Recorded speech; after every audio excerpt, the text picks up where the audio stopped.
السلام علیکم، welcome to my channel کے ناولز۔ ایک خوبصورت فنی کمپلیٹ ناول آپ کی خدمت میں پیش کر رہے ہیں جس کا نام ہے یہ بازی کس نے ہاری ہے۔ چلیے چلتے ہیں ناول کی جانب۔ پریویس کا عبدالرزاق عرف گونگلو ہاتھ میں ایک پرچہ لہراتا ہوا آندھی اور طوفان کی طرح بھاگتا ہوا کلاس روم کی طرف آ رہا تھا، اور راستے میں کوریڈور مڑتے ہی وہ شائستہ عرف ہری مرچ سے بری طرح ٹکرایا۔ ہری مرچ کے منہ سے نکلنے والی چیخ نے بہت سارے اسٹوڈنٹس کو مڑ کر دیکھنے پر مجبور کر دیا۔ ہری مرچ کی ننھی منھی سی سرخ ناک جو نزلے کی وجہ سے اکثر سرخ رہتی تھی، اور اس پر دھرا غصہ جس کی وجہ سے اسے ہری مرچ کا خطاب ملا تھا، اس وقت بھی غصے اور اشتعال سے سرخ ہو چکی تھی۔ منحوس گونگلو، کیا اندھے ہو گئے ہو؟ آنکھوں میں موتیا اتر آیا ہے کیا؟ اور یہ کیا سانڈ کی طرح میرے سامنے دیوارِ چین بن کر کھڑے ہو گئے ہو؟ پیچھے مرو۔ ہری مرچ کا غصہ کسی طور کم ہونے کو نہیں آ رہا تھا۔ کوئی اور وقت ہوتا تو گونگلو اس اینٹ کا جواب پتھر سے دیتا، لیکن اس وقت اس کا سارا دھیان سیڑھیوں کی طرف تھا جہاں رتک روشن اپنی لمبی لمبی ٹانگوں کے ساتھ بھاگتا ہوا انتہائی خوفناک تاثرات کے ساتھ ادھر ہی آ رہا تھا۔ نام تو رتک روشن کا اصل نام نعیم چودھری تھا، مگر اپنے کمزور جسم، بے تحاشا لمبے قد اور موٹی موٹی آنکھوں کی وجہ سے اسے پوری کلاس نے رتک روشن کا نام دے رکھا تھا۔ گونگلو اسے اپنی طرف آتا دیکھ کر ایک دفعہ پھر خوفزدہ ہو کر بھاگا تھا۔ اس کی تمام تر توجہ ہاتھ میں پکڑے کاغذ کی طرف تھی۔ ٹھہر جا کمبخت گونگلو، تجھے اللہ کرے ہیضہ ہو جائے، تیرے دانتوں میں کیڑا لگے، تو موبائل میں 500 کا کارڈ ڈلوائے وہ خالی نکلے، سرکازمی کے ٹیسٹ میں فیل ہو جائے۔ رتک روشن کوریڈور میں بھاگتے ہوئے عورتوں کی طرح بددعاؤں پر اتر آیا تھا، اور اس کی آخری بددعا تھوڑی سی رد و بدل کے ساتھ اسی وقت پوری ہو گئی جب گونگلو کوریڈور سے مڑتے ہوئے سرکازمی سے بری طرح ٹکرایا۔ لا حول ولا قوت، کیا جنگلی بھینسے کی طرح بھاگتے پھر رہے ہو؟ سرکازمی اپنے سر کو بری طرح سے ہلاتے ہوئے غصے سے بولے۔ کوریڈور میں بکھری ان کی کتابیں اور نوٹس ہری مرچ نے جلدی جلدی اٹھا کر دیے اور نمبر بڑھانے کا موقع ہاتھ سے جانے نہ دیا۔ تھینک یو، تم ایک اچھی لڑکی ہو۔ پروفیسر کاظمی غصے میں بھی اخلاقیات نہیں بھولے تھے، اور ان کے منہ سے تعریفی کلمات سن کر لال سرخ ہوتی ہری مرچ کو گونگلو نے کھا جانے والی نظروں سے دیکھا تھا۔ سرکازمی نے کتابیں ہاتھ میں پکڑتے ہی غصے اور ناگواری سے گونگلو اور رتک روشن کو دیکھا۔ رتک کی بے چین نظریں گونگلو کے ہاتھ میں پکڑے کاغذ پر تھیں۔ وہ اچک اچک کر اسے لینے کی ناکام کوشش کر رہا تھا۔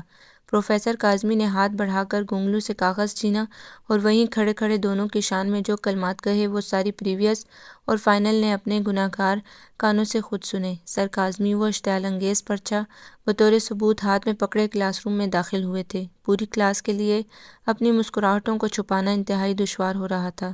ہری مرچ اپنے سبز رنگ کے بڑے بڑے پھولوں والے پرنٹ کے سوٹ میں بڑے فخر سے کلاس روم میں داخل ہوئی تھی، جبکہ رتک روشن اور گونگلو کے چہرے کے سارے فیوز اڑے ہوئے تھے۔ پروفیسر کاظمی نے اپنی آنکھوں پر لگی اینک کو اتار کر شرٹ کی ایک جیب میں رکھا، جبکہ دوسری جیب سے دوسرا چشمہ نکال کر پہلے ٹیشو پیپر سے صاف کیا اور پھر آنکھوں پر لگا کر گونگلو سے برآمد شدہ پرچہ اونچی آواز میں پڑھنا شروع کر دیا۔ پرچہ مشاہدات: کل نمبر 33، وقت لامحدود، کامیابی کے نمبر 100۔ نوٹ: کمرہ امتحان میں غیر ضروری مواد مثلاً پنسل، قلم، دوات لے جانے کی اجازت نہیں، البتہ بندوق، ریوالور اور پستول کے ساتھ نقل لے جا سکتے ہیں۔ سوال نمبر 1، بے وقوفی سے کیا مراد ہے؟ تجربات کی مدھم روشنی میں وضاحت کریں۔ سوال نمبر 2، کشش شکل سے کیا مراد ہے؟ اپنی شکل آئینے میں دیکھ کر وضاحت کریں۔ سوال نمبر 3، سر کاظمی کے فضول اور بور لیکچر کے دوران طلبہ و طالبات کے ذہن پر پڑنے والے برے اثرات پر جامع اور مفصل نوٹ لکھیں۔ سوال نمبر 4، میڈم امارہ کی تنخواہ اور ان کے جدید فیشن کے اخراجات کا موازنہ کریں۔ سوال نمبر 5، آسمان سے گرا کھجور میں اٹکا کس نے دیکھا؟ دوستوں سے پوچھ کر بتائیں۔ سوال نمبر 6، لڑکے اور لڑکیوں کی کمیونیکیشن بڑھانے میں موبائل فون کے کردار پر روشنی ڈالیں۔ سوال نمبر 7، سگریٹ نوشی کے فوائد پر تفصیل سے نوٹ لکھیں۔ یہ کیا ہے؟ سر کاظمی نے غصے سے پرچہ فضا میں لہرایا اور تنبیہی نظروں سے گونگلو کی طرف دیکھا جس کے چہرے کا رنگ اڑا ہوا تھا۔ سر یہ میرا نہیں ہے، میں نے تو رتک سوری نعیم سے چھینا ہے۔ گونگلو نے اپنے سر سے فوراً بلا اتار کر نعیم کے سر ڈالی، جس نے انتہائی خوفزدہ نظروں سے سر کاظمی کے اشتعال انگیز چہرے کو دیکھا تھا۔ سر یقین کریں، مجھے تو خود اس کے بارے میں کچھ علم نہیں، میں نے تو یہ دیوار پر لگا ہوا دیکھا تھا۔ رتک روشن کے بھونڈے جواز پر کلاس میں زوردار کہکے بلند ہوئے تھے۔ وہ خجل سا ہو گیا۔ تو یہ اس پرچے کے نیچے دستخط اس دیوار نے خود کر دیے ہوں گے؟ سر کاظمی کے طنزیہ لہجے پر رتک روشن کے چہرے پر تشویش کے رنگ نمایاں ہوئے تھے۔ آپ ذرا میرے کمرے میں تشریف لائیں، باقی حال احوال آپ سے وہی ہوگا۔ سرکازمی کے درست الفاظ نے اس کی جان نکال دی تھی۔ جی سر، اس کی بمشکل آواز نکلی، اور ٹھیک 20 منٹ اور 15 سیکنڈ کے بعد جب وہ سرکازمی کے دفتر سے نکلا تو پوری کلاس نے دیکھا تھا رتک روشن کا منہ سرخ اور ٹانگوں میں سے آدھی جان تو نکل چکی تھی۔ اس کے چہرے کے تاثرات کو دیکھ کر آدھی کلاس تو اس سے خود بخود ہمدرد ہو گئی تھی۔ یار کیا کہا؟ ساجد دونانی عرف سرکاری اننے نے اپنی جگری یار کو خفت زدہ چہرے کے ساتھ آتے دیکھ کر پوچھا۔ کچھ نہیں، بس ابا جی کو فون کر کے میرے کارنامے پر روشنی ڈالی ہے، اسائنمنٹ 0 نمبر دیا ہے اور کلاس میں 1 ہفتے تک اپنی شکل نہ دکھانے کا حکم جاری کیا ہے، رتک روشن نے اداس اور غمگین لہجے میں مختصراً بتایا۔ لو 20 منٹ تک وہ یہی باتیں کرتے رہے۔ سرکاری انے کو یقین نہیں آیا تھا۔ تو اور کیا میں جھوٹ بول رہا ہوں؟ رتک ایک دم اشتعال میں آ گیا تھا۔ نہیں یار، میں تو مذاق کر رہا تھا۔ سرکاری انے نے اپنی سبز اینک اتار کر اس پر پھونک ماری اور قمیض کے گھیرے سے صاف کرنے لگا۔ سرکاری انے کا ٹائٹل اسے اپنی مشہور زمانہ سبز رنگ کے شیشوں والی اینک کی وجہ سے ملا تھا جسے لگا کر وہ لڑکیوں کو تاڑتا تھا۔ یہ کمبخت گونگلو کہاں ہے؟ میں اس کا منہ توڑ دوں گا۔ اللہ کرے اس موٹے کی شادی ہری مرچ کے ساتھ ہو جائے۔ رتک کی دھمکیوں اور بددعاؤں پر ہری مرچ نے احتجاجاً چیخ ماری تو رتک کو اپنی غلطی کا احساس ہوا، لیکن اس وقت تک کافی دیر ہو چکی تھی۔ ہری مرچ غصے میں اس کی شکایت کرنے پاؤں پٹکتی ہوئی سرکازمی کے آفس کی طرف چل پڑی تھی۔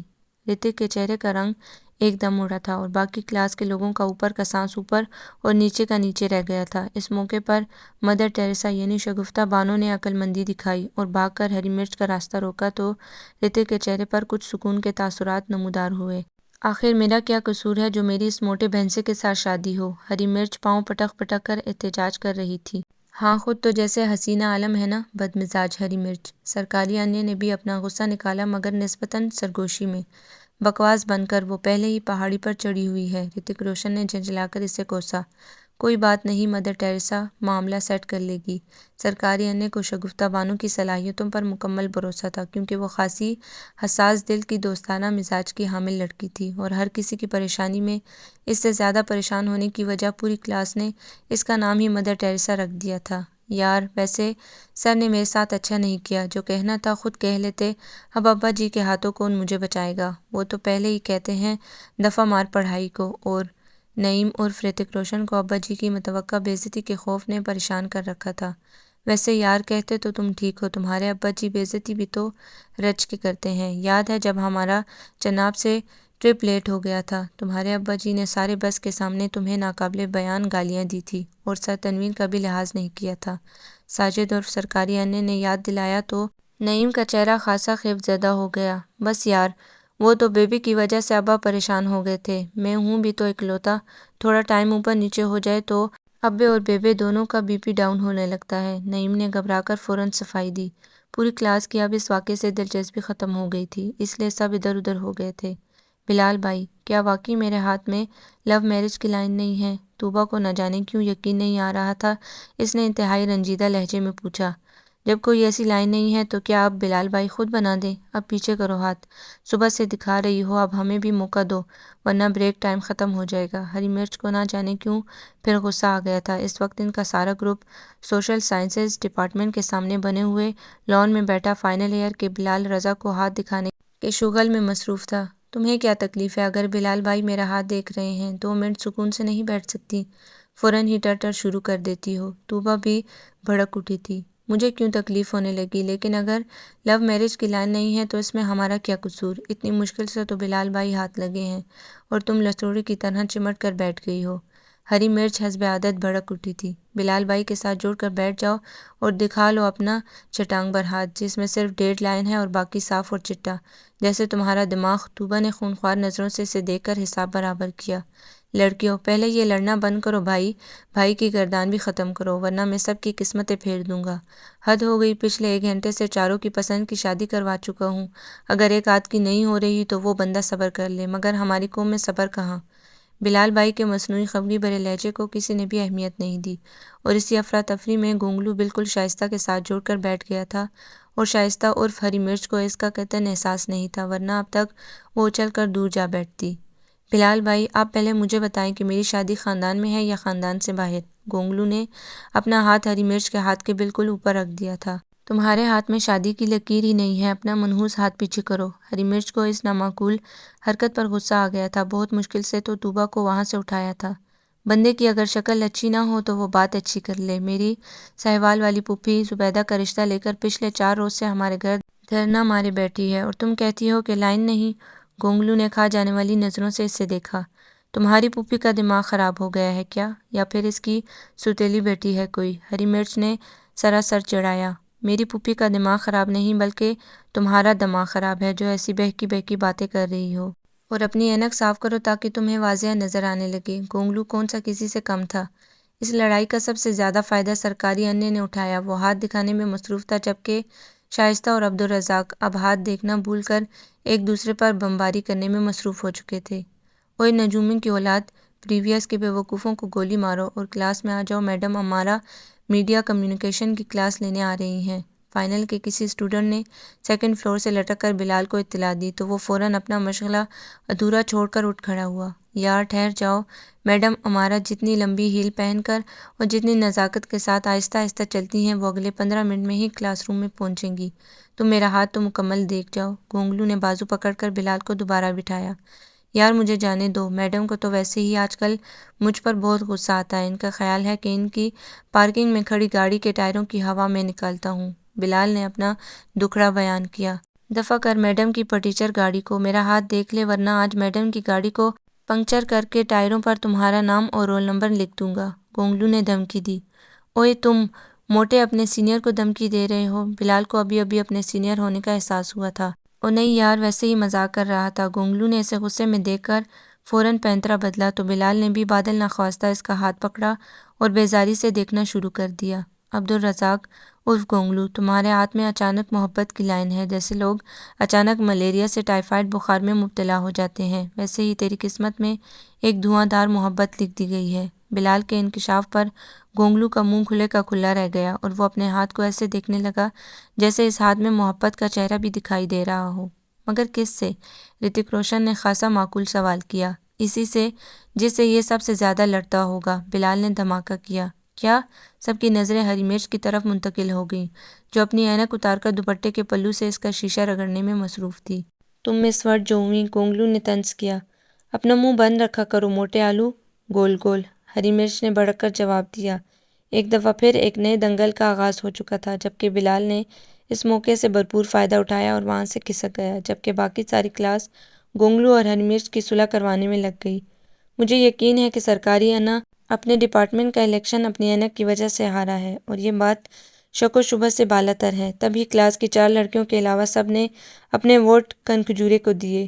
جیدی فلاسفر نے ایجوکیشن ڈپارٹمنٹ کی کینٹین پر بیٹھ کر اپنا ماہرانہ تبصرہ پیش کیا۔ اس وقت ان کا 7 لوگوں پر مشتمل گروپ خاصا رنجیدہ اور افسردہ افسوس کے لیے کینٹین پر جمع تھا۔ اس گروپ میں 3 لڑکیاں شگفتہ بانو عرف مدر ٹیریسا، شائستہ عرف ہری مرچ اور طوبا عرف توبہ اور لڑکوں میں عبدالرزاق عرف گونگلو، نعیم عرف رتک روشن، ساجد عرف سرکاری انا اور جاوید عرف جیدہ فلاسفر شامل تھے۔ میں نے اس کمبخت کو کہا تھا کہ کلاس سیار کے الیکشن سے ایک ہفتہ پہلے یہ منحوس اینک اپنے موٹے موٹے ریلوں پر چڑھانا چھوڑ دے۔ مخالف گروپ کی ذکیہ کو ویسے بھی یہ خوش فہمی ہے کہ ساجد اس اینک سے ہمیشہ اس کو دیکھتا ہے، اور کنکھجورے کی تو ویسے بھی ذکیہ کے اوپر نظر تھی۔ اس نے تو لڑکیوں میں اس اینک کے خلاف ایسا پروپیگنڈا کیا کہ لڑکیاں ساری کی ساری بدظن ہو گئیں، اور نتیجہ تم لوگوں کے سامنے ہے، ہم یہ الیکشن ہار گئے۔ نعیم چودھری نے جلے کٹے انداز میں کہا۔ اچھا بس کرو اب تم لوگ تو اس بیچارے کو شریکوں کی طرح تانے نہ دو، وہ پہلے ہی بہت پریشان ہے۔ شگفتہ کو ہی سب سے پہلے اس کا خیال آیا تھا، جبکہ ساجد درانی اپنی مشہور زمانہ اینک کو گود میں رکھے خاصا دکھی سا بیٹھا ہوا تھا۔ اس کے آگے رکھی بریانی کی پلیٹ جوں کی توں پڑی تھی اور وہ گونگلو کی نظروں کی زد میں تھی۔ شرم کرو گونگلو، وہ بیچارہ پہلے ہی الیکشن ہار گیا ہے اور اوپر سے تم اس کی بریانی کی پلیٹ پر بھی ہاتھ صاف کر رہے ہو۔ تمہارا پیٹ تو مجھے کنواں لگتا ہے جو کبھی نہیں بھر سکتا۔ ہری مرچ نے عبدالرزاق کو بری طرح لتاڑا تھا جو اپنی پلیٹ صاف کر کے ان کو باتوں میں مصروف دیکھ کر اب سرکاری انے کی پلیٹ پر حملہ کر چکا تھا۔ تو تمہیں کیا تکلیف ہے؟ اتنی ہی دکھ ہو رہا ہے تو اپنی پلیٹ دے دو۔ جب وہ کھا پی نہیں رہا تو رزق کی بے حرمتی ضرور کرنا ہے کسی کے پیٹ میں ہی چلا جائے۔ عبدالرزاق نے تیز تیز کھاتے ہوئے جواب دیا۔ ہاں، ہر دفعہ وہ پیٹ تمہارا ہی ہوتا ہے۔ ہری مرچ نے طنزیہ نظروں سے اسے دیکھا، جس کی نظریں اب رتک روشن کی ٹھنڈی بوتل پر تھیں۔ اور وہ اب پھر موقع کی طاق میں تھا۔ یار میں تو سخت حیران ہوں کہ مجھے لڑکیوں کی سائڈ سے چوتھا ووٹ کس نے دیا؟ ساجد نے کچھ بے چین ہو کر پوچھا۔ بظاہر اس کا لہجہ خاصا افسردہ لیکن انداز سے تجسس و خوشی صاف عیاں تھی۔ ہاں یار یہ تو سوچنے کی بات ہے۔ وہ سب بری طرح چونکے۔ گونگلو نے بھی کھانا چھوڑ دیا تھا۔ دیکھو نا ہماری کلاس میں صرف 15 لڑکیاں ہیں، جن میں سے 3 ہمارے گروپ میں جبکہ 7 مخالف گروپ میں، اور باقی 5 لڑکیوں نے اپنی علیحدہ 1.5 کی مسجد بنائی ہوئی ہے، اور اپنے گروپ کی 3 کے علاوہ مخالف گروپ سے تو کسی ووٹ کی ہرگز توقع نہیں، جبکہ پاکیزہ بہنوں والا گروپ تو ویسے ہی ان تمام لڑکیوں کے خلاف ہے جو لڑکوں کے ساتھ اٹھتی بیٹھتی ہیں۔ پھر آخر سرکاری انے کو چوتھا ووٹ کس نے دیا؟ جیدے فلاسفر نے اپنی اینک اتارتے ہوئے خاصے الجھن آمیز لہجے میں پوچھا۔ ہاں یار بات تو واقعی سوچنے والی ہے۔ گونگلو نے دوبارہ رغبت سے کھانا شروع کر دیا تھا، اور اب کہ اس نے اپنے بائیں سائڈ پر بیٹھے جیدے کی پلیٹ سے بھی کباب اٹھا لیا تھا۔ لیکن جیدہ اس لیے اس چوری کا نوٹس نہیں لے سکا کیونکہ وہ سوچنے میں مصروف تھا، جبکہ ہری مرچ نے اسے تنبیہی نظروں سے دیکھا، مگر وہ کندھے اچکا کر پورا کباب منہ میں رکھ چکا تھا۔ یہ کوئی خاموش محبت بھی ہو سکتی ہے، جیدے نے اچانک انکشاف کیا۔ ساجد کی آنکھیں سوداٹ کے بلب کی طرح روشن ہو گئی۔ اس نے ہاتھ میں پکڑی بوتل بے دہانی میں گونگلو کو پکڑا دی۔ کیا واقعی؟ ساجد بے چینی سے ہاتھ مسلتے ہوئے بولا تھا۔ اس کے چہرے پر تجسس کے سارے رنگ تھے۔ یہ کسی کی غلطی بھی ہو سکتی ہے، طوبیٰ نے جتانے والے انداز میں کہا۔ تم کبھی ڈھنگ کی بات نہ کرنا۔ ساجد کو طوبیٰ کا تجزیہ ہرگز پسند نہیں آیا تھا۔ کہیں میمونہ ہاشمی نے تو اسے ووٹ نہیں دیا؟ وہ پچھلے کئی دنوں سے ہماری سرکاری آنے کو بڑی میٹھی میٹھی نظروں سے دیکھ رہی ہے۔ رتک روشن نے ایک نیا انکشاف کیا۔ دفعہ دور وہ ہی میرے لیے رہ گئی ہے۔ وہ تو اس نے مجھ سے ریسرچ کے 1-2 لیکچر مانگے تھے اور میں نے دینے کا وعدہ مروت میں کر لیا تھا، اسی لیے اس کے کرخت چہرے پر نرمی کے آثار ہیں، ورنہ یہی میمونہ ہاشمی ہے جس کے ساتھ ٹکرانے کی وجہ سے پوری کلاس نے مجھے سرکاری انے کا ٹائٹل دے دیا تھا۔ ساجد نے برا مان کر جواب دیا۔ جناب یہ ٹائٹل تمہیں صرف میمونہ سے ٹکرانے پر نہیں بلکہ اس کے بعد نورین اور پھر میڈم امارہ سے ٹکرانے کے بعد ملا تھا۔ گونگلو نے اس کی بوتل کا آخری گھونٹ بھی پیتے ہوئے یاد دلایا۔ بکواس بند کرو، بہت کمینے ہو تم۔ میری ساری بوتل ڈکار گئے۔ ساجد کو اچانک احساس ہوا۔ اور میرا کباب کہاں گیا؟ جیدے کو بھی اچانک خیال آیا۔ میری بریانی؟ ساجد چلایا۔ سب کچھ اس موٹے جنگلی کے پیٹ میں جو عنقریب پھٹ جائے گا، ہری مرچ نے جل کر کہا۔ جلنے والے کا منہ کالا، گونگلو نے کہکہ لگا کر اسے مزید چڑھایا۔ چلو دنگل ایک دفعہ پھر شروع، طوبیٰ نے بدمزہ لہجے میں کہا۔ یار میرا مسئلہ تو حل کرو، آخر مجھے چوتھا ووٹ کس نے دیا؟ سرکاری انا ان کی لڑائی پر جھنجھلا کر بولا تھا۔ لعنت بھیجو چوتھے ووٹ پر، تم کون سا اس ووٹ کی وجہ سے جیت گئے ہو؟ رتک روشن نے چڑھ کر جواب دیا۔ وہ بھی ہری مرچ اور گونگلو کی لڑائی کی وجہ سے سخت بیزار ہو رہا تھا۔ اس دن وہ سب پریویس کے ڈیٹ شیٹ دیکھ کر بنانے والے کو بلند آواز میں لان میں بیٹھے کوس رہے تھے، جس نے ریسرچ کے پیپر میں صرف ایک چھٹی دی تھی۔ مجھے معلوم تھا کہ سر کاظمی اپنا ساڑھا کہیں نہ کہیں ضرور نکالیں گے۔ رتک روشن کو ڈیٹ شیٹ کے پیچھے سراسر سر کاظمی کا انتقامی رویہ نظر آ رہا تھا۔ نہیں یار، میڈم امارہ نے یقیناً کوئی دشمنی نکالی ہے۔ جیدے نے فوراً اپنا خیال ظاہر کیا۔ جبکہ میرا خیال ہے کہ سر تنویر کا ہاتھ ہے اس میں۔ یاد نہیں کہ کرکٹ کے میچ میں جب وہ پریویس کے ہاتھوں پہلی بار پر آؤٹ ہو گئے تھے تب کتنی دھمکیاں دے رہے تھے؟ سرکاری انے کو یاد آیا۔ ہاں کہہ تو تم ٹھیک رہے ہو، لیکن یہ گونگلو کو کیا ہوا؟ یہ کیسے فٹ بال کی طرح لڑکتا ہوا بھاگا آ رہا ہے؟ ہری مرچ نے سب کی توجہ سیڑھیوں کی طرف دلائی جہاں گونگلو سرخ چہرے کے ساتھ انتہائی جوش و خروش سے بھاگا آ رہا تھا۔ اللہ خیر کرے، یوں لگ رہا ہے جیسے پوری بلڈنگ میں زلزلہ آ گیا ہو، طوبیٰ ناگواری سے بولی۔ مجھے لگتا ہے کہ عبدالرزاق کے پاس کوئی بمباسٹک نیوز ہے، اس کی یہ حالت اسی وقت ہوتی ہے، شگفتہ بانو نے سنجیدگی سے کہا۔ ویسے بھی وہ ان کے گروپ کی واحد ممبر تھی جو سب کو ان کے اصل ناموں سے پکارتی تھی۔ ہری مرچ نے نوٹس بنانے بند کر دیے اور ناگواری سے سامنے گھاس پر گرے گونگلو کو دیکھا، جس کا ایک ہاتھ فضا میں بلند تھا اور اس ہاتھ میں سنہرا جلملاتا ہوا کارڈ تھا۔ اوئے عدنان سمیع، یہ تیرے ہاتھ میں کیا ہے جسے تبرک کی طرح تو نے اٹھا رکھا ہے؟ جیدے فلاسفر نے اونچی آواز میں پوچھا۔ میرے ہاتھ میں ایٹم بم ہے، خبردار کوئی پاس نہ آئے۔ گونگلو نے اپنا سانس بحال کرتے ہوئے انکشاف کیا۔ ارے ڈرامے بند کر، چارلی چپلن کی اولاد، اور اپنا پیٹ ہولا کر ورنہ پھٹ جائے گا۔ ساجد نے ہنستے ہوئے اسے چڑھایا۔ بیٹا جو خبر میرے پاس ہے اس کو سن کر تم سب کے دماغ کے فیوز اڑ جائیں گے۔ گونگلو نے ان کے تجسس کو مزید ابھارا۔ کیوں فاطمہ بھٹو نے لڑکانہ سے تمہیں الیکشن جتوانے کا تو اعلان نہیں کر دیا؟ رتک روشن کی طنزیہ نظروں پر گونگلو نے ہاتھ میں پکڑا کارڈ لہرایا۔ کم بختو، اسے دیکھ کر تم سب کی آنکھیں پھٹی کی پھٹی رہ جائیں گی۔ کہیں پرائم منسٹر ہاؤس والوں نے باورچی کی خدمات کے لیے تو تجھے کال نہیں کر لیا؟ ساجد نے اسے ایک دفعہ پھر چڑھایا۔ یہ تو بہت معمولی خبریں ہیں، شریکوں نے ایک دفعہ پھر میدان مار لیا۔ کم بختو، اور تم میں سے کوئی بھی کام کا نہیں، سارے کے سارے ایک نمبر کے چغد ہو۔ گھونگلو کے طنزیہ لہجے پر وہ سب چونک گئے۔ اب منہ سے کچھ پھوٹے گی بھی کہ نہیں؟ ہری مرچ کا پارا ہائی ہو گیا۔ کنکھجور ایک دفعہ پھر بازی جیت گیا۔ ہم سب کے لیے ڈوب کے مرنے کا مقام ہے۔ گھونگلو کی ادھوری بات پر سب نے کھا جانے والی نظروں سے اسے دیکھا۔ آخر ہوا کیا ہے؟ مدر ٹیریسا نے اطمینان بھرے لہجے میں پوچھا تو گھونگلو کے چہرے پر ایک چڑھا دینے والی مسکراہٹ نمودار ہوئی۔ تم سب ایک نمبر کے نکمے رہے اور وہ کنکھجورا میدان مار گیا۔ گھونگلو نے پھر دہائی دی تو رتک روشن نے بے ارادہ اٹھ کر اس کی موٹی گردن پکڑ لی۔ کنکھجورا تو بعد میں میدان مارے گا، البتہ گھونگلو تو آج میرے ہاتھوں مارا جائے گا۔ نعیم کے خطرناک ارادے دیکھ کر گھونگلو فوراً بولا، اوئے ٹارزن کی اولاد، میری گردن چھوڑ، یہ دیکھ کنکھجورے کی شادی کا کارڈ۔ کیا مظہر بٹی کی شادی؟ مدر ٹیریسا کے منہ سے بے اختیار نکلا۔ کس کے ساتھ؟ وہ سب اکٹھے بولے تھے۔ فائنل ایئر کی مس ایشوریہ رائے یعنی مائرہ صدیق کے ساتھ۔ کیا؟ سب کو باجماعت شوق لگا تھا۔ ہری مرچ اپنے نوٹس چھپانا بھول گئی، جبکہ طوبیٰ کا منہ کھلا کا کھلا رہ گیا، اور جیدے فلاسفر کے پاس بیٹھی ہوئی موٹی تازی بلی ساتھ پڑی پلیٹ سے چکن پیس اٹھا کر بھاگ گئی۔ لان میں چاروں طرف ان کی کتابیں اور نوٹس بکھرے ہوئے تھے، اور وہ سب اب شدید شوق میں ایک دوسرے کا چہرہ دیکھ رہے تھے۔ ہے نا شاکنگ نیوز؟ گھونگلو نے فخری انداز سے سب کی طرف دیکھا۔ لو، یہ کیسے ہو سکتا ہے؟ اس ایشوریہ رائے، میرا مطلب ہے مائرہ کا قد 5 فٹ 7 انچ اور کنکھجورا بمشکل 5 فٹ 6 انچ کا ہوگا، طوبیٰ نے اعتراض کیا۔ طوبیٰ، تمہاری عقل دیکھ کر بس توبہ توبہ کرنے کو دل کرتا ہے۔ بھئی، کس کتاب میں لکھا ہے کہ اپنے سے 1 انچ بڑی لڑکی سے شادی نہیں ہو سکتی؟ گھونگلو نے اسے چڑھایا۔ یہ تو واقعی حیرت انگیز خبر ہے۔ اور کیا کنکھجورے نے یہ کارڈ ہمارے گروپ کے لیے دیا ہے؟ جیدے فلاسفر نے ناک سے مکھی اڑاتے ہوئے پوچھا۔ جی نہیں جناب، یہ کارڈ تو اس بٹی منحوس نے پاکیزہ بہنوں کے گروپ کو دیا ہے، اور ساری کلاس انوائٹڈ ہے سوائے ہمارے۔ کیا بٹی کا دماغ ٹھیک ہے؟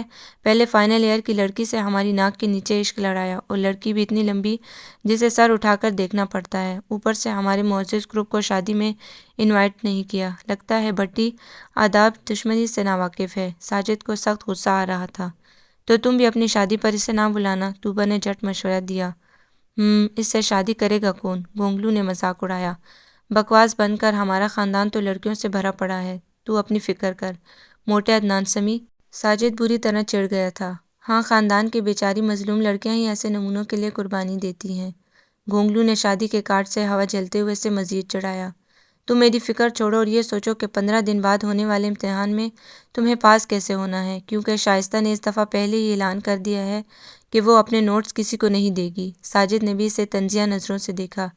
بھئی، امتحانوں کی کس ظالم کو پرواہ ہے؟ ابھی پورے 15 دن پڑے ہیں، کوئی نہ کوئی اللہ کا بندہ ہماری بھی مدد کر دے گا۔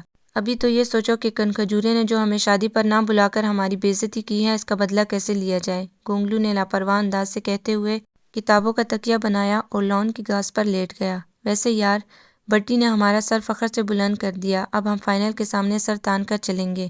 آخر کو ہم لڑکے والے ہیں اور وہ لڑکی والے۔ جیدے فلاسفر نے ایک اور نکتہ نکالا۔ ہاں، بیگانی شادی میں عبداللہ دیوانہ، رتک روشن نے مذاق اڑایا۔ ویسے یار، بٹی زیادہ کر گیا ہمارے ساتھ، ایک تو کلاس کے الیکشن میں ہمیں ہرایا اور اوپر سے اپنے ولیمے کا زردہ بھی نہ کھلایا، بہت ہی کمینہ نکلا۔ مظہر بٹی عرف کنکھجورا۔ اپنی بکواس بند کر، بٹی اپنی ایشوریہ کے ساتھ ادھر لان میں ہی آ رہا ہے۔ ساجد نے گھونگلو کا منہ بند کروایا اور وہ چونک کر اٹھ بیٹھا اور حیرت سے بٹی اور مائرہ کو دیکھنے لگا، جو کہ ہری مرچ اور مدر ٹیریسا کو اپنی شادی کے کارڈ بڑے خوشگوار موڈ میں دے رہے تھے۔ مائرہ کا نام اس کے لمبے قد اور دبلے پتلے جسم کی وجہ سے پریویس نے ایشوریہ رائے رکھا ہوا تھا، اور پھر سارے گروپ کو انفرادی طور پر شادی کے کارڈز دے کر وہ دونوں گئے تو پورا گروپ بٹی اور ایشوریہ رائے کی اعلیٰ ظرفی کے گن گانے لگے۔ چن چن کے بٹی کی خوبیاں یاد کی گئیں، اور اسی خوشی میں گھونگلو نے سب کو سموسے کھلائے، کیونکہ ولیمے کے کھانے کا سوچ کر وہ ابھی سے خوش ہو رہا تھا۔ میری سمجھ میں نہیں آتا کہ سب ہری پیلی نیلی کالی لڑکیوں کی دڑا دڑ منگنیاں ہوتی جا رہی ہیں، اور ہمیں کوئی پوچھتا ہی نہیں کہ لگتا ہے لوگ اندھے ہو گئے ہیں۔ طوبیٰ کو آج صبح سے بس ایک ہی غم کھائے جا رہا تھا کہ اگر میمونہ ہاشمی کی انگیجمنٹ ہو سکتی ہے تو اس کی کیوں نہیں، حالانکہ اس کا رنگ اچھا خاصا گورا اور قد بھی ٹھیک ٹھاک لمبا تھا۔ یار دفع کرو، یہ اللہ کے کام ہے، جب وقت آئے گا ہو جائے گی۔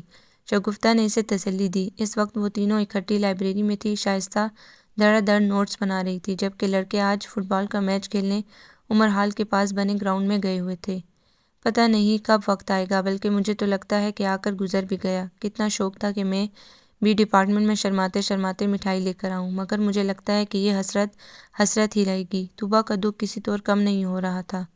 اللہ خیر رکھے، کیوں اتنی مایوس ہو رہی ہو؟ شگفتہ نے پرخلوص لہجے میں اس کا ہاتھ پکڑا اور اپنی پرکشش چہرے والی دوست کو غور سے دیکھا۔ قسم سے مجھے میمونہ ہاشمی پر صبح بہت غصہ آ رہا تھا، بہت اعتراض کہ پوری کلاس کی لڑکیوں کو اپنی منگنی کا قصہ سنا رہی تھی، حالانکہ اس کا منگیتر تو تصویروں میں اچھا خاصا لگ رہا ہے۔ پتہ نہیں اسے اس مغرور لیلا میں کیا نظر آ گیا۔ طوبیٰ کے لہجے میں دکھ سا اتر آیا تھا۔ بہت بری بات طوبیٰ، ایسے نہیں کہتے، شگفتہ کے منہ سے بے اختیار نکلا۔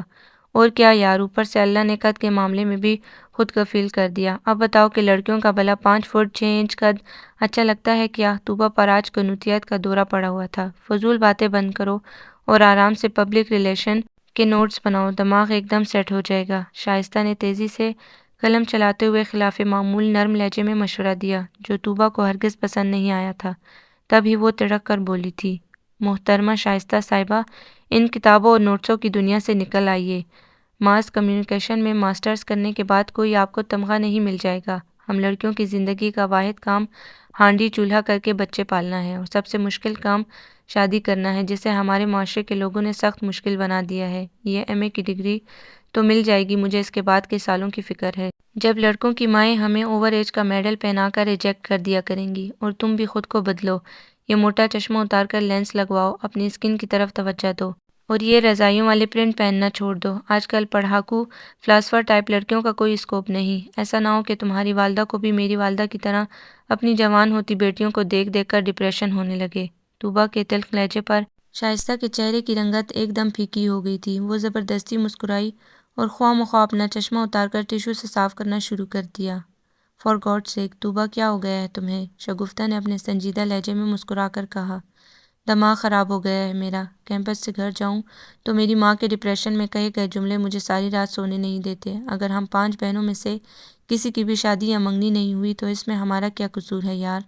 مائیں تو بول بال کے اپنا کتھارسس کر لیتی ہیں، ہم کہاں جائیں؟ ہر روز کوئی نہ کوئی خاتون آ کر ریجیکٹ کر کے چلی جاتی ہے، بہت اذیت کا احساس ہوتا ہے۔ طوبیٰ دونوں ہاتھ چہرے پر رکھ کر پھوٹ پھوٹ کر رو پڑی تھی۔ شائستہ اور شگفتہ نے گھبرا کر ادھر ادھر دیکھا۔ وہ لائبریری کے ایک سنسان گوشے میں بیٹھی تھی، اس لیے کوئی بھی ان کی طرف متوجہ نہیں تھا۔ وہ دونوں زبردستی سے اٹھا کر گرلز کے کامن روم میں لے آئی تھی، جہاں اچھی طرح رو لینے کے بعد طوبیٰ کے دل کا غبار خاصا ہلکا ہو گیا تھا۔ وہ دونوں اس کا منہ دھلوا کر باہر آئیں تو معلوم ہوا فٹ بال کا میچ کھیل کر دونوں ٹیمیں واپس آ چکی ہیں۔ ڈپارٹمنٹ کی سیڑھیوں پر گونگلو کو منہ بنائے آتا دیکھ کر شائستہ اور شگفتہ نے ایک دوسرے کی طرف معنی خیز نظروں سے دیکھا۔ گونگلو کے پیچھے رتک روشن اور سرکاری انا تھے، اور سب سے پیچھے فلاسفر فائنل ایئر کے کسی لڑکے سے بحث کرتا ہوا آ رہا تھا۔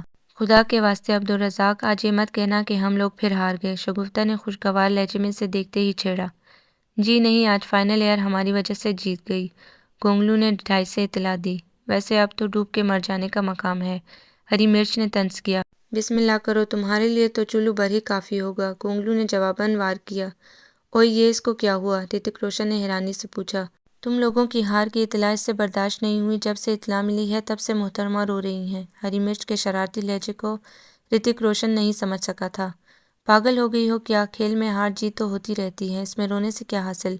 قسم سے طوبیٰ تم واقعی بہت اسٹوپڈ لڑکی ہو، دیکھ لینا اگلی دفعہ ہم پوری محنت سے کھیلیں گے اور پھر ہاریں گے۔ گونگلو نے بے ساختہ بات کاٹی تو طوبیٰ اس کی بات پر کھلکھلا کر ہنس پڑی۔ اس کے سرخ روئی روئی آنکھوں میں نمودار ہونے والی چمک نے اس کے چہرے کی دلکشی کو ایک دم بڑھا دیا تھا۔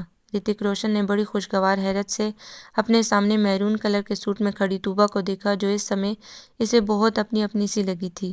آؤ طوبیٰ، تمہیں اپنی ہار کی خوشی میں آئس کریم کھلا کر لاؤں۔ رتک روشن کے الفاظ اور لہجہ دونوں ہی معنی خیز تھے۔ ہری مرچ نے آنکھیں پھاڑ کر سامنے کھڑے نعیم کو دیکھا، جس کے چہرے پر بہت انوکھے اور خوبصورت رنگ تھے۔ ہاں ہاں طوبیٰ، جاؤ جاؤ، اور ہمارے لیے پیک کروا کے لے آنا۔ شگفتہ نے بھی شاید نعیم کی آنکھوں میں پھیلنے والی خوشگوار حیرت کو پڑھ لیا تھا۔ موسم ایک دم بدل گیا تھا، بادل تو صبح سے چھائے ہوئے تھے اور اب مہین مہین سی پھوار برسنے لگی تھی۔ ٹھنڈی ٹھنڈی شفاف بوندوں نے ایک سکون آور کیف آگیں سا احساس بیدار کر دیا تھا۔ آؤ مدر ٹیریسا، ہم لوگ ہری مرچ والے پکوڑوں کا آرڈر دے کر آئیں، اس موسم میں پکوڑے کھانے کا اپنا ہی سواد ہے۔ گونگلو نے چٹخارا بھرا جبکہ وہ دونوں سامنے روش پر چلتے طوبہ اور نعیم کو دیکھنے میں مصروف رہی تھیں۔ کیا دیکھ رہی ہو؟ شگفتہ نے اس کا کندھا ہلا کر متوجہ کیا۔ یار میں سوچ رہی ہوں کہ دونوں لمبے لمبے کتنے اچھے لگ رہے ہیں نا؟ شائستہ کے سرگوشی نما انداز پر گونگلو نے کھا جانے والی نظروں سے اسے دیکھا۔ غیبت کرنے والے کا انجام قرآن پاک اور حدیث میں پڑھ لینا۔ تمہیں کیا تکلیف ہے؟ میں تمہاری بات تھوڑی کر رہی ہوں، شائستہ نے چڑھ کر جواب دیا۔ دیکھ تو میری طرف ہی رہی تھی، گونگلو نے بھی غصے سے جواب دیا۔ عبدالرزاق، شائستہ تمہارے متعلق بات نہیں کر رہی تھی، ہماری اپنی بات تھی۔ شگفتہ کے سلجھے ہوئے انداز پر عبدالرزاق کو کچھ اطمینان ہوا تھا، ورنہ وہ یہی سمجھا تھا کہ شائستہ نے اسی کے متعلق سرگوشی میں بات کی ہے۔ وہ لوگ پکوڑوں کا آرڈر دے کر آئے تو اچھی خاصی بارش شروع ہو چکی تھی۔ ساون کے ہریالے چھینٹے نے موسم خاصا دلربا بنا دیا تھا۔ سبزے کی مہک اور تراوٹ فضاؤں کی تازگی اور دلکشی کو محسوس کرنے کے لیے کئی منچلے کلاسز چھوڑ کر لان میں نکل آئے تھے۔ تراشیدہ گھاس پر موسم کے تغیرات سے بے نیاز اور بے پرواہ لڑکوں نے ایک طوفان مچا رکھا تھا۔ بارش خوب زور زور سے برس رہی تھی۔ آسمان سے ایک عظیم الشان صاف و شفاف پانیوں والی آبشار پوری قوت سے برس رہی تھی۔ اوفو، آج گھر کیسے پہنچیں گے؟ طوبہ نے خوفزدہ نظروں سے دھواں دار گرجتے بادلوں کو دیکھا جہاں ہوائیں فراٹے بر رہی تھی۔ کوئی بات نہیں، آج میں اپنے ابا جی کی پرٹیچر گاڑی پر چھوڑ آؤں گا۔ رتک روشن یعنی نعیم کی مہربانیاں آج عروج پر تھیں۔ شگفتہ نے اپنی مسکراہٹ کو چھپانے کے لیے فوراً پکوڑا اٹھا کر منہ میں ڈالا جبکہ گونگلو بارش کو بھلائی مکمل طور پر پکوڑوں کی پلیٹ کو صاف کرنے میں مصروف تھا۔ اگلے دن رات کو ہالیڈے ان میں مظہر بھٹی اور مائرہ صدیق کا ولیمہ تھا اور صبح کیمپس میں حاضر نہ ہونے کے برابر تھی، جس کی وجہ سے مسز کاظمی نے رات کو فنکشن میں آنے والے اسٹوڈنٹس کی وہیں باجماعت کلاس لی تھی اور ہر کوئی منہ چھپاتا پھر رہا تھا۔ او مائی گاڈ، یہ ہری مرچ ہے! جیدے فلاسفر کے منہ سے نکلنے والے حیرت آمیز فقرے نے سب کو چونکا دیا۔ امیزنگ! طوبہ کے منہ سے بے اختیار نکلا۔ واو، زبردست! نعیم نے بھی کھلے دل سے سراہا۔ بروسٹ کے ساتھ بھرپور انصاف کرتا عبدالرزاق حقیقتاً نوالا منہ میں ڈالنا بھول گیا تھا۔ ریڈ کلر کی چنری کے سوٹ میں گھنے سیاہ بال جو کہ کیمپس میں ہمیشہ تیل سے بھیگے رہتے تھے، اس وقت شیمپو کر کے کھلے چھوڑے ہوئے تھے۔ سوٹ کے ساتھ ہم رنگ جیولری پہنے، لائٹ سے میک اپ اور بلو لینس میں ہری مرچ کسی طور نہیں پہچانی جا رہی تھی۔ وہ شگفتہ کے ساتھ خاصی لیٹ شادی کے فنکشن میں پہنچی تھی اور اب حیران نظروں سے ادھر ادھر اپنے گروپ کی تلاش میں دیکھ رہی تھی۔ دیٹس گریٹ یار، آج تو تم ہری کے بجائے سرخ مرچ لگ رہی ہو۔ گونگلو کے توصیفی لہجے پر ایک لمحے کو وہ بلش کر گئی۔ گونگلو نے بہت دلچسپی سے یہ منظر دیکھا۔ قسم سے شائستہ، آج تو تم کسی طور بھی پہچانی نہیں جا رہی ہو، بہت کیوٹ لگ رہی ہو، طوبہ نے اسے گلے لگاتے ہوئے خلوص دل سے کہا۔ تھینک یو، تم بھی بہت نائس لگ رہی ہو، اس نے ہنستے ہوئے جواب دیا۔ لیکن آج کا دن حقیقتاً تمہارا دن ہے، طوبہ نے سچے دل سے حقیقت بیان کی۔ ریئلی؟ وہ کھلکھلا کر ہنسی۔ حیرت ہے، ہری مرچ کو ہنسنا بھی آتا ہے، آج تو انکشافات کا دن ہے۔ گونگلو نے جیدے فلاسفر کے کان میں سرگوشی کی تو وہ صرف مسکرا کر رہ گیا۔ تم تو اچھی خاصی معقول لڑکی ہو، جبکہ ڈپارٹمنٹ میں پتہ نہیں کیوں بھی اماں بن کے آ جاتی ہو۔ گونگلو کے لیے اپنی زبان پر قابو رکھنا خاصا مشکل کام تھا۔ میں وہاں پڑھنے آتی ہوں، ماڈلنگ کرنے نہیں۔ اور 2 پیس میں تم بھی کچھ کم موٹے لگ رہے ہو، ورنہ ڈپارٹمنٹ میں تو فٹ بال بن کر آ جاتے ہو۔ شائستہ نے بھی حساب برابر کیا۔ یعنی کہ دوسرے لفظوں میں آج میں بھی اچھا لگ رہا ہوں، اس نے کہہ کر لگایا تو وہ جھیم کر رہ گئی۔ یہ ساجد کمینہ آج پھر اپنی سبز اینک لگا کر آ گیا ہے۔ اس کی نظر سرکاری انے پر پڑی جو آج اچھا خاصا سج دج کے آیا تھا اور اس وقت فائنل ایئر کی رضوانہ کو پکڑے نہ جانے کون سے قصے سنا رہا تھا۔ پٹھان بچہ ہے، کسی سے ڈرتا تھوڑی ہے، گونگلو نے مذاق اڑایا۔ خیر ہے، آج تو تم کھانے کے ٹائم پر کھانا کیوں نہیں کھا رہے؟ شائستہ کو حیرت ہوئی۔ ساری بھوک ہی اڑ گئی آج تو جناب۔ گونگلو کی زمینی نظروں اور لہجے نے شائستہ کو بوکھلا دیا تھا، تبھی وہ شگفتہ اور طوبہ کو دیکھتے ہی تیر کی طرح ان تک پہنچی اور پھر سارے فنکشن میں وہ گونگلو کے بدلے ہوئے انداز دے کر اسے دل ہی دل میں کوستی رہی، جو آج حقیقت میں کھانا کھانا بھول گیا تھا۔ پریویس کے سالانہ ایگزام نے سب طلباء کو بوکھلا کر رکھ دیا تھا اور ہر کوئی اپنے لیکچرز اور نوٹسوں کے پیچھے بھاگا پھر رہا تھا۔ ایک عجیب طرح کی افراتفری کی کیفیت پورے کیمپس پر چھائی ہوئی تھی، ہر کوئی مصروف اور مگن تھا۔ لائبریری میں اسٹوڈنٹس کی تعداد میں ایک دم اضافہ ہو گیا تھا۔ ایگزام سے 5 دن پہلے عبدالرزاق عرف گونگلو کے والد صاحب کے اچانک انتقال کی خبر سب پر بجلی بن کر گری تھی۔ وہ سب لوگ کیمپس سے مختلف گاڑیوں میں عبدالرزاق کے گھر پہنچے تو وہاں پہنچ کر سب کا منہ کھلے کا کھلا رہ گیا۔ 2 کنال کے خوبصورت بنگلے کے اندر کھڑی گاڑیوں کی طویل لائنیں اور شہر کے پوش علاقے میں رہنے والے عبدالرزاق، جو خاصا درویش صف تھا، اس وقت غم سے نڈال اپنی 3 چھوٹی بہنوں اور ماں کا تعارف کروا رہا تھا۔ شگفتہ، شائستہ، طوبیٰ، جاوید اور نعیم حیران نظروں سے اس کے وسیع و عریض بنگلے کو دیکھ کر اور وہاں موجود لوگوں سے ان کی فیکٹریوں کی تفصیل سن کر سخت حیران تھے۔ سب کا یہ خیال تھا کہ اپنے آپ میں مست لاپرواہ سا عبدالرزاق ان جیسی مڈل کلاس سے تعلق رکھتا ہوگا، لیکن اس کے انداز اور طرز گفتگو سے انہیں کبھی اندازہ نہیں ہوا تھا کہ وہ شہر کی جانی پہچانی فیملی سے تعلق رکھتا ہے۔ وہ پہلے پیپر والے دن کیمپس آیا تو خاصا افسردہ تھا، اور اس کا پیپر بھی بس سو ہوا تھا، اور پیپر کے اختتام پر سارا گروپ اسے حوصلہ اور ہمت کی تلقین کرتا رہا تھا، جبکہ وہ سر جھکائے بیٹھا تھا۔ وہ لوگ 2 بھائی اور 3 بہنیں تھے، جبکہ بڑا بھائی اسٹڈی کے سلسلے میں امریکہ میں تھا، اور وہ بھی سب کچھ چھوڑ کر پاکستان آ گیا تھا، اور آ کر اس نے باپ کا بزنس سنبھال لیا تھا۔ وہ سب لوگ اپنے اپنے گھروں کو جانے کے لیے پوائنٹ کی طرف نکلے تو ایک دم شائستہ نے عبدالرزاق کو روک کر ایک لفافہ اس کی طرف بڑھایا۔ یہ کیا ہے؟ اس نے حیران نظروں سے دیکھا۔ یہ سب مضامین کے ارینج کیے ہوئے نوٹس ہیں، میں نے تمہارے لیے فوٹو اسٹیٹ کروا لیے تھے۔ مجھے معلوم تھا کہ سخت لاپرواہ ہو، سارے ٹاپک کہاں تمہارے پاس ہوں گے۔ شائستہ کے بظاہر سادہ مگر پرخلوص لہجے پر اس نے ممنون نظروں سے اسے دیکھا، جسے آج پھر زکام ہو رہا تھا، اور وہ بار بار ٹشو سے اپنی ننھی منھی ناک رگڑ رہی تھی۔ تھینک یو سو مچ، وہ زبردستی مسکرایا۔ فارورڈ، شائستہ نے ناک چڑھائی۔ بھئی نوٹس کے لیے مجھے معلوم ہے کہ تم اپنے ہاتھ کا لکھا ایک صفحہ بھی کسی کو نہیں دیتی، حتیٰ کہ طوبیٰ اور شگفتہ کو بھی نہیں، اور مجھے حقیقت میں ان کی ضرورت تھی، عبدالرزاق نے صاف گوئی سے کہا تو وہ بے ساختہ مسکرا کے ڈپارٹمنٹ کی دیوار کے ساتھ لگی بیل کے پتے توڑنے لگی۔ کیا اگلے سال بھی دو گی؟ وہ شرارتی لہجے میں بولا۔ ہرگز نہیں موٹے، اگلے سال کھانے کے بجائے اسٹڈی پر دھیان دینا، وہ چڑھ کر بولی تھی تو وہ کھلکھلا کر ہنس پڑا۔ تھینک یو، تم اسی اسٹائل میں اچھی لگتی ہو۔ مجھے تو وہم ہونے لگا تھا کہ میں شاید کسی اور لڑکی سے بات کر رہا ہوں۔ عبدالرزاق نے اسے چڑھایا اور وہ حسب عادت چڑھ بھی گئی۔ تم ویسے اس قابل نہیں ہو کہ تم سے عزت سے بات کی جائے، اب کچھ تیاری بھی کر لینا، میرا ناک نہ کٹوا دینا، سب کہیں گے کہ شائستہ کے نوٹس پڑھے تھے۔ بھئی یہ ناک کٹ ہی جائے تو اچھی ہے، جو ہر وقت بہتی رہتی ہے۔ عبدالرزاق کے شرارتی لہجے پر اس نے جھنجھلا کر پاؤں زمین پر پٹکے اور پوائنٹ کی طرف بڑھ گئی، جبکہ وہ اسے روکتا ہی رہ گیا۔ تھینکس گاڈ، یہ امتحانوں کا طویل اور صبر آزما سلسلہ آخرکار اپنے انجام کو پہنچ ہی گیا ہے۔ کینٹین پر بیٹھے عبدالرزاق نے لمبی سانس بھر کر انکشاف کیا۔ اگر ہر 3 مہینے کے بعد ایگزام ہو جائیں تو تم تو اچھے خاصے اسمارٹ ہو جاؤ گے۔ نعیم نے تنقیدی نظروں سے اس کا جائزہ لیتے ہوئے برگر اور پیپسی کا آرڈر دیا۔ یار میں اب بھی اچھا خاصا اسمارٹ ہو گیا ہوں، عبدالرزاق نے احتجاجی لہجے میں تردید کی۔ ہاں اب تم گونگلو نہیں کریلے لگتے ہو، جاوید فلاسفر نے چھیڑا۔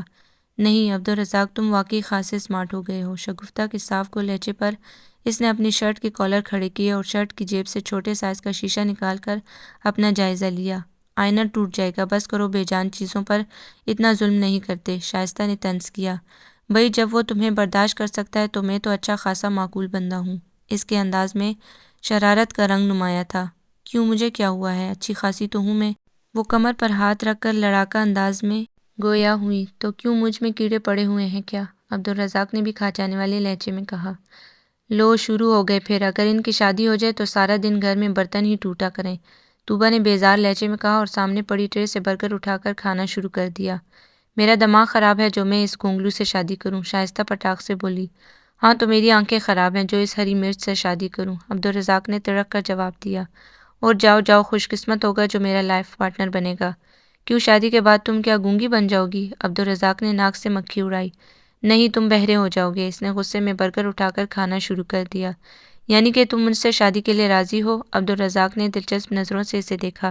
دفع ہو جاؤ، مجھے کوئی شوق نہیں، لیکن مجھے تو ہے، وہ آہستہ سے بڑبڑایا، اور اس کی بڑبڑاہٹ سوائے شائستہ کے سب ہی نے سنی تھی اور اپنی اپنی مسکراہٹیں چھپانے کے لیے گردنیں نیچے کر لیں۔ مجھے لگتا ہے کہ اس دفعہ پوزیشن بھی مخالف گروپ لے جائے گا، جیدے فلاسفر نے نیا شوشہ چھوڑا۔ تمہارے منہ میں خاک، کبھی اچھی بات بھی کر لیا کرو۔ ساجد کو اس پیشگوئی پر غصہ ہی تو آ گیا تھا۔ یار سمپل سی بات ہے، ہمارے گروپ میں 7 لوگ جبکہ ان لوگوں کا گروپ 13 لوگوں پر مشتمل ہے، اور ان میں سہیل گجر تو ہر وقت کتابوں میں سر دیے رکھتا تھا، اور میڈم نے سارا سال سب سے زیادہ کتابیں ایشو کرواتی ہیں۔ جیدے نے ماہرانہ تجزیہ پیش کیا۔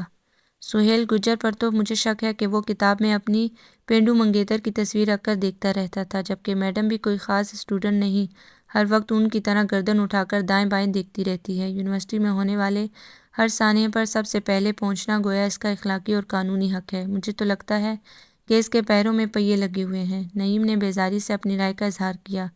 نہیں یار، لڑکی وہ ذہین ہے۔ ایک دفعہ MBA ایگزیکٹو ہال کے سیمینار میں اسے بولتے سنا تھا۔ خاصا نالج تھا اس کے پاس، جیدے نے توصیفی لہجے میں کہا۔ ادھر ادھر سے چوری کر کے اکٹھا کر لیا ہوگا۔ نعیم کو یقین نہیں آیا تھا۔ بھئی چھوڑو اسے، یہ بتاؤ کہ رزلٹ کب تک آ رہا ہے میرا؟ رپورٹنگ کا پیپر اچھا نہیں ہوا، مجھے اس کی سخت ٹینشن ہے۔ شگفتہ نے بات ختم کرنے کے لیے توجہ دوسری جانب مبذول کروا دی۔ سنا تو یہی ہے کہ اگلے ہفتے آ رہا ہے۔ جیدے کی اطلاع پر شگفتہ کے چہرے کا رنگ اڑا تھا۔ میری تو یقیناً کوئی نہ کوئی سپلی ضرور ہوگی۔ عبدالرزاق کو بھی اپنی فکر پڑ گئی۔ اللہ بہتر کرے گا نالائکو، شائستہ نے سب کو تسلی دی، خود اس کا دل بھی اندر سے ڈر رہا تھا۔ اگلے ہفتے دو حیران کن خبریں پورے ڈپارٹمنٹ میں گردش کر رہی تھی۔ پوری کلاس کی آنکھیں پھٹی کی پھٹی رہ گئیں۔ گونگلو نے ڈائس بجا بجا کر خوشی کا اظہار کیا تھا۔ سب کے چہروں پر بڑی خوشگوار حیرت تھی۔ پہلی خبر طوبہ اور نعیم چودھری یعنی رتک روشن کی منگنی، اور دوسرا دھماکہ شائستہ اور ہری مرچ کا پورے ڈپارٹمنٹ میں ٹاپ کرنا تھا۔ دوسری پوزیشن سرکاری انے یعنی ساجد دورانی نے اور تیسری جیدہ فلاسفر لے گیا تھا۔ ہر کوئی مہو حیرت تھا۔ مخالف گروپ نے انگلیاں دانتوں میں داب لی تھیں۔ سارے پروفیسرز رک رک کر پورے گروپ کو مبارکباد دے رہے تھے۔ گونگلو نے خلاف توقع پاس ہو جانے کی خوشی میں پورے ڈپارٹمنٹ کو فوراً ٹریٹ دے دی تھی۔ اس وقت پوری کلاس میں ہنگامہ برپا تھا۔ یقین کرو آج کلیجے میں ٹھنڈ پڑ گئی۔ الیکشن میں ہارنے کا دکھ آج ختم ہوا ہے۔ ساجد نے سرشار لہجے میں اپنے گروپ کو مخاطب کیا۔ یار اس مرتبہ مخالف گروپ کی شکلوں کو دیکھ کر تو مجھے سواد ہی آ گیا۔ گونگلو نے کمینے لہجے میں ہنستے ہوئے کہا۔ دشمن مرے تھے خوشی نہ کریے، سجنا بھی مر جانا۔ ہری مرچ نے چشمے کی اوٹ سے گونگلو کو دیکھتے ہوئے انتہائی متانت سے کہا، اور ویسے بھی بقول گونگلو کے ہری مرچ پوزیشن کے بعد خواہ مخواہ سوبر بننے کے چکر میں کم سے کم بول رہی ہے۔ ویسے شائستہ تم سے ایک بات پوچھوں؟ گونگلو نے انتہائی شوق سے کہا۔ ہاں کہو، اس نے ناک چڑھائی۔ کیا جب تم بازار جاتی ہو تو کپڑوں کی دکان پر جا کر ان سے یہی کہتی ہو کہ جتنے ہرے رنگ کے سوٹ ہیں وہ لے آؤ؟ گونگلو نے شرارت سے نچلا لب دبایا تو شائستہ نے قدرے برا مانتے ہوئے اسے گھورا، جبکہ طوبہ ہنستے ہوئے کہنے لگی، اصل میں گرین کلر شائستہ کا فیوریٹ کلر ہے، اوپر سے اس کے ابا جی کی بھی کینٹ میں کپڑوں کی شاپ ہے، اسی لیے اس کی تو موجیں ہی موجیں ہیں۔ ریئلی؟ گونگلو کے چہرے پر مسکراہٹ آ گئی۔ ویسے یار دفع کرو ان کپڑوں والی خالص زنانہ گفتگو کو۔ میں تو ابھی تک حیران ہوں کہ پہلے تینوں پوزیشنز ہمارے گروپ کی کیسے آ گئیں۔ ہم نے تو سارا سال کبھی میچ میں تو کبھی الیکشن میں ہارنے کا سوگ مناتے ہوئے گزارا تھا۔ یقین کرو ان پوزیشنز کی وجہ سے ہماری تو بلے بلے ہو گئی۔ ہر جگہ بڑا VIP پروٹوکول مل رہا ہے آج کل۔ قسم سے شائستہ اور ساجد، تم نے ہمارا سر فخر سے بلند کر دیا۔ رتک روشن خاصا جذباتی ہوا تھا۔ اس وقت ان کا گروپ کینٹین پر سموسے اور پکوڑے اڑانے میں مصروف تھا۔ ویسے آپس کی بات ہے شائستہ، کیا تمہیں اپنے ٹاپ کرنے کی امید تھی؟ گونگلو نے ایک دفعہ پھر شرارت سے پوچھا۔ بالکل، مجھے پوری امید تھی۔ ہری مرچ نے انکشاف کر کے سب کو ہکا بکا کر دیا تھا۔ وہ کیسے؟ مجھے پتا تھا کہ ان سب نکموں میں پھر بھی کچھ نہ کچھ تو بہتر ہوں، اور ویسے بھی ساری کلاس نے ایک دوسرے کے نوٹس فوٹو اسٹیٹ کروائے ہوئے تھے، جبکہ میری اپنی خالص محنت تھی، اور پھر میرے پیپرز بھی خاصے شاندار ہوئے تھے۔ مجھے اپنی محنت اور اللہ کی رحمت پر مکمل یقین تھا۔ شائستہ ان سب کے پرجوش چہروں کو دیکھ کر بڑی متانت کے ساتھ گویا ہوئی۔ اس کے لہجے میں حد درجہ اعتماد تھا۔ ہاں یہ تو ہے، اللہ تعالیٰ کسی کی محنت کو رائیگاں نہیں کرتے۔ شگفتہ نے بھی تائید کی۔ بھئی یہ باتیں تو ساری زندگی ہوتی رہیں گی۔ پہلے یہ بتاؤ کہ شائستہ، ساجد اور جیدہ ہم لوگوں کو خصوصی ٹریٹ کہاں دے رہے ہیں؟ گونگلو نے سب کی توجہ ایک اہم ایشو کی طرف مبذول کروائی۔ یہی کیمپس میں، اور کہاں؟ جیدہ جو کافی دیر سے خاموش تھا پہلی دفعہ بولا تھا۔ ہرگز نہیں، ہم لوگ کیمپس کی کینٹین کی فضول چیزیں کھا کھا کر بیزار ہو چکے ہیں، اس لیے ہماری طرف سے جواب ہے، ہم لوگ ہالیڈے ان اور شیرٹن سے کم پر بالکل کمپرومائز نہیں کریں گے۔ گونگلو نے صاف جواب دے دیا تھا، جناب ہمارے ابا جی کی تمہارے ابا جی کی طرح فیکٹریاں نہیں چل رہی، اس لیے ہماری اوقات کے مطابق بات کرو، سمجھے؟ جیدے نے مصنوعی غصے سے کہا۔ میں تمہاری اوقات سے بہت اچھی طرح واقف ہوں جیدے فلاسفر، زیادہ ٹر کرنے کی ضرورت نہیں، تم تین لوگ مل کر آسانی سے دے سکتے ہو، کوئی کمی بیشی ہوئی تو ہم چندہ اکٹھا کر لیں گے۔ گونگلو نے مسئلے کا حل چٹکی بجاتے ہوئے نکال لیا تھا۔ جیدے فلاسفر نے گود میں رکھی خلیل جبران کی کتاب اٹھا کر زور سے میز پر پٹکی اور بولا، منحوس تو اس چندے سے اپنا ولیمہ کروا لینا، ابھی ہمارے حالات اتنے بھی ماڑے نہیں ہوئے کہ دو چار لوگوں کو ٹھنسوا نہ سکے، اور یہ جو دونوں منگنی کروا کے اب معصوم بن کر بیٹھے ہوئے ہیں یہ کسی کو نظر نہیں آ رہے، جنہوں نے تم سب کی ناک کے نیچے عشق لڑایا اور کانوں کان خبر بھی نہ ہونے دی، ان سے تو پہلے ٹریٹ لو۔ جیدے فلاسفر کی توپوں کا رخ طوبہ اور نعیم کی طرف تھا۔ وہ دونوں ہڑبڑا کر سنبھل کے بیٹھ گئے۔ ہائے ہائے، یہ ہم لوگ تمہیں کہاں سے یاد آ گئے؟ نعیم نے مصنوعی غصے سے پوچھا، جبکہ طوبہ کے چہرے پر سرخی پھیل گئی تھی۔ وہ خفت زدہ انداز سے اپنے بیگ کی زپ سے کھیلنے لگی۔ ابھی تو سارے کھاتے کھلیں گے جناب، ہم ذرا فارغ ہو جائیں، جیدے فلاسفر نے دھمکی دی۔ فلاسفر، جانے دے یار، یہ غریب لوگ جہاں کہتے ہیں ہم ٹریٹ دے دیتے ہیں، بلکہ ہم نہیں، بل صرف میں دوں گا۔ ساجد درانی عرف سرکاری انے کے شاہانہ اسٹائل پر جیدے فلاسفر کے چہرے پر اطمینان کے رنگ بڑی تیزی سے پھیلے تھے۔ میں تو پہلے دن سے کہتا ہوں کہ پٹھان بڑے غیرت مند ہوتے ہیں، گونگلو نے کھلے دل سے سراہا تو سب اس مکھن پر بے ساختہ ہنس پڑے۔ اس دن وہ کافی دن کے بعد ہالی ڈے میں اکٹھے ہوئے تھے، جہاں ٹیبل پہلے سے ریز روشدہ تھی۔ فائنل ایئر کی کلاسز کے دوران ہی طوبہ اور نعیم کی شادی کا شوشہ بلند ہو گیا تھا، اور اس کے ساتھ ہی ساجد کی اپنی چچا زاد کے ساتھ منگنی ہو گئی تھی۔ وہ ڈیرہ اسماعیل خان کا رہنے والا تھا اور اپنے ایم اے کے سلسلے میں ہاسٹل میں مقیم تھا، جبکہ جیدہ فلاسفر اوکاڑا سے تعلق رکھتا تھا۔ یار، دن کیسے تیزی سے گزرتے جا رہے ہیں، ابھی کل کی بات لگتی ہے جب ہم لوگوں نے پریویس میں داخلہ لیا تھا، اور اب چند روز میں فائنل ایئر بھی مکمل ہو جائے گا۔ نعیم بہت سنجیدہ اور اداس لہجے میں کہہ رہا تھا۔ ہاں، وقت بہت ظالم ہے، کسی کا انتظار نہیں کرتا، یہ گزرے ہوئے دن بہت یاد آئیں گے۔ گونگلو کے چہرے پر بھی اداسی کے رنگ نمایاں تھے۔ میں تو ہائر اسٹڈیز کے لیے انگلینڈ چلا جاؤں گا، اور آج سے کچھ سال بعد جب تم لوگ کبھی یونیورسٹی میں آؤ گے تو میں اسی ڈپارٹمنٹ میں لیکچر دے رہا ہوں گا۔ جیدے فلاسفر نے اپنے ارادوں پر روشنی ڈالی۔ اور میں تمہارے اسٹوڈنٹس کو تمہارے کرتوت بتاؤں گا، رتک روشن نے شرارتی لہجے میں دھمکی دی۔ اور میں تمہاری لمبی لمبی ٹانگیں انہی اسٹوڈنٹس سے توڑواؤں گا۔ جیدے فلاسفر نے بھی ہنستے ہوئے حساب برابر کیا۔ اور ہری مرچ، تمہارے کیا ارادے ہیں؟ گونگلو نے چکن رائس کی پہاڑی اپنی پلیٹ میں بناتے ہوئے سبز رنگ کے سوٹ میں چپ چپ سی شائستہ کو چھیڑا۔ پتہ نہیں، اس نے بے نیازی سے شانے اچکائے۔ اچھا، اس نے حیرت سے سنجیدہ سی شائستہ کو دیکھا۔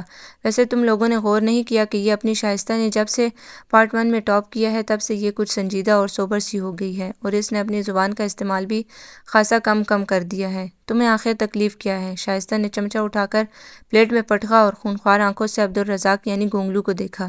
تم آخر پہلے کی طرح بولتی کیوں نہیں ہو؟ وہ جھنجھلا کر بولا۔ آخر تمہیں مسئلہ کیا ہے؟ میں بولوں یا نہ بولوں؟ وہ زچ ہوئی۔ ہو نہ ہو، یہ سب محبت کی علامات ہیں۔ پہلے تو مجھے صرف شک تھا، اور اب یقین ہو گیا ہے کہ تمہارے ساتھ کوئی واردات ہو گئی ہے۔ گونگلو کے سنجیدہ لہجے پر سب نے غور سے شائستہ کی طرف دیکھا، جو اتنی ساری نظروں سے خائف ہو کر اب ریشن سلاد اپنی پلیٹ میں ڈالنے لگی تھی۔ عبدالرزاق، کیوں تم اس بیچاری کو تنگ کر رہے ہو؟ شگفتہ نے اس کی سائڈ لی۔ یہ بیچاری نہیں ہے، پوری گنی ہے۔ وہ نہ جانے کیوں جھنجھلا رہا تھا۔ شگفتہ نے اس کے خوف زدہ چہرے کو غور سے دیکھا۔ وہ اس کے بے چینی کو سمجھنے سے قاصر تھی۔ نعیم نے بھی معنی خیز نظروں سے طوبہ کی طرف دیکھا اور آنکھوں ہی آنکھوں میں کوئی بات کی۔ اور تم سناؤ، تمہارے مستقبل کے کیا ارادے ہیں؟ نعیم کے زمینی لہجے پر عبدالرزاق بری طرح چونکا اور ٹشو سے ہاتھ صاف کرتے ہوئے سنجیدگی سے کہا، بڑے بھیا واپس امریکہ جانے کے لیے پر تول رہے ہیں۔ ان کے امریکن بیوی نے وہاں شور مچا رکھا ہے، جبکہ ہم آج کل میری شادی کے لیے حد درجہ سنجیدہ ہیں۔ زور و شور سے لڑکی کی تلاش جاری ہے۔ اوہ نعیم، اور طوبہ نے فکر مندی سے شائستہ کی طرف دیکھا، جس کے حلق میں نوالا پھنس گیا تھا اور وہ بری طرح کھانس رہی تھی۔